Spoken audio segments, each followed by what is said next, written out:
come in and create a new order, I'd like to do an audience-based buy. So I go through, and we have stock audience segments that are a part of the UI. But as I mentioned, demand partners have the ability to create their own custom segments. So whether that's using data that they have or leveraging more granular data that we can get them access to, this gives you some insight into how that works.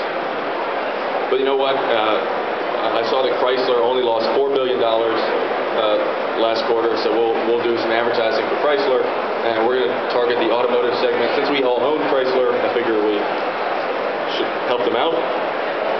I go in, and if you noticed, the CPM price changed as I went from targeting everyone to now I'm targeting just the automotive audience segment. So the price now is anywhere from $375 to $450. And the number of available impressions a month has shrunk from the overall number now to 77 million. And so we also could say, you know what, not only do we want automotive, but we actually want automotive males, because we are going to do the big truck.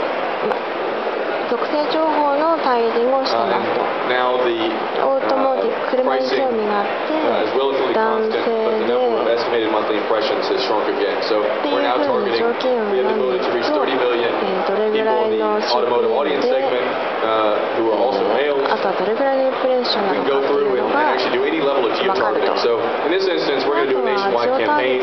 We're actually going to run a campaign thanking all of the American males who now own Chrysler for their continued support of them. We're not going to do any geo-targeting, but we can target by country, by state, by DMA, and by zip code.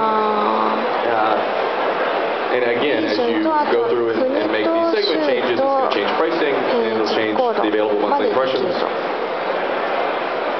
We can go through and leveraging the Rubicon certification program. So all inventory that sits on the Red platform has gone through our certified inventory program. And demand partners can go in and get very granular in terms of the level of and the quality and content ratings of particular inventory that they find important for their campaign. I think that is particularly exciting to me and to us is if you were to go through and say this particular ad that I'm about to, or ad tag that I'm about to put in, has any of the following ad quality flags, it will actually change the available estimated monthly impressions. So if you know, we know that what the publisher settings are. And if you go in and put in an advertiser that certain publishers don't allow, or have certain attributes associated with the ad tag that a publisher doesn't allow, it will actually tell you up front that you're not actually going to get that much inventory.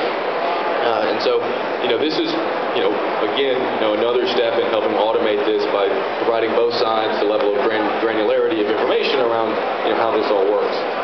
So we could go in and actually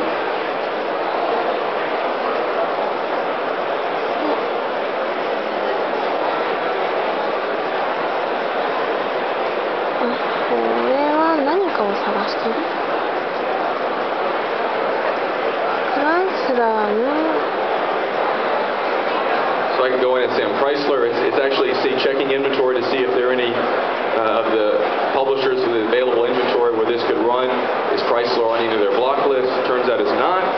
So I've got about 29 million impressions that I can target for this particular campaign.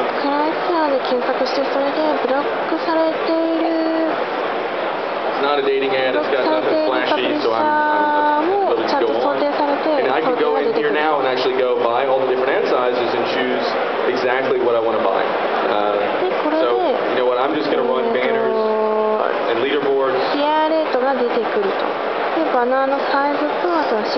I can also go in and actually change the frequency cap. And if you tighten or loosen a frequency cap, the price will actually change. Because depending on what you want to buy, that obviously affects the yield for the publisher and their overall how much money they make. So as you tighten or loosen that, pricing will evolve.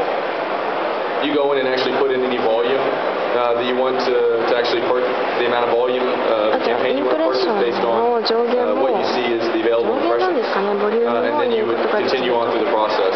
So as you can see here, the level of granularity that you actually go through this process. And the dynamic pricing abilities of this gives you some indication around how our new pricing engine works, but then also I think will allow our partners to be able to come in and do this in a much more automated and transactional way. The last piece I wanted to show before we finish is actually going through and the issue tracking page. So you're able to go in and see here are all the ad quality issues that have happened for a particular demand partner. So I can go in and see, okay, here's the blocked advertiser, happens to be Chrysler again. I can go in and see what was the ad creative. So this is the ad creative that's not allowed. I can find out where did the ad calls come from.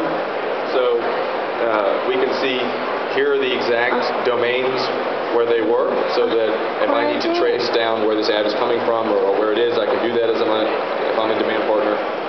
And I can go in and say, on my back end, I've now gone in and changed the creative or removed Chrysler or changed any violation that was not allowed to be in that tag. I go in here and make the changes and hit resolve issue.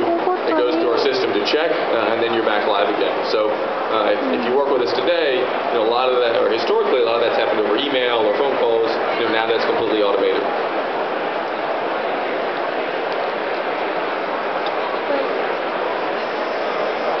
And we want to see this one. This turns out has a lot more issues. So this one turns out this ad has things that are blocked industries or blocked ad flags. So they've got belly fat, teeth whitening, diet, weight loss. So we actually go see the creatives. This isn't allowed to run. So this is actually, our system is automatically flagging this. And then pulling it in, they know the demand partner, they put it in the system to let them know that they've got an issue.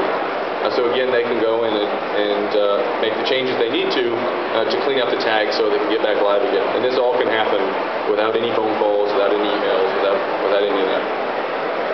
So this gives you, I think there's a lot more stuff you can do in here in terms of reporting, in terms of order management. You can see live campaigns, you can see how campaigns have performed. All this information is fully available here, and we're happy to do more in-depth demonstrations afterwards if you have particular questions or different things.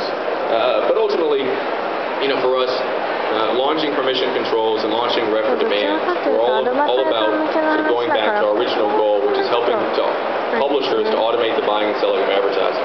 And we think that there's a lot of found money in that for publishers, and there's a lot of found money and found opportunity on the demand side for enabling folks to do that. So we appreciate, you sitting here with us today, and most importantly for being our partners and our customers through this, and we're excited to continue to innovate over time. I'm happy to answer any questions from here.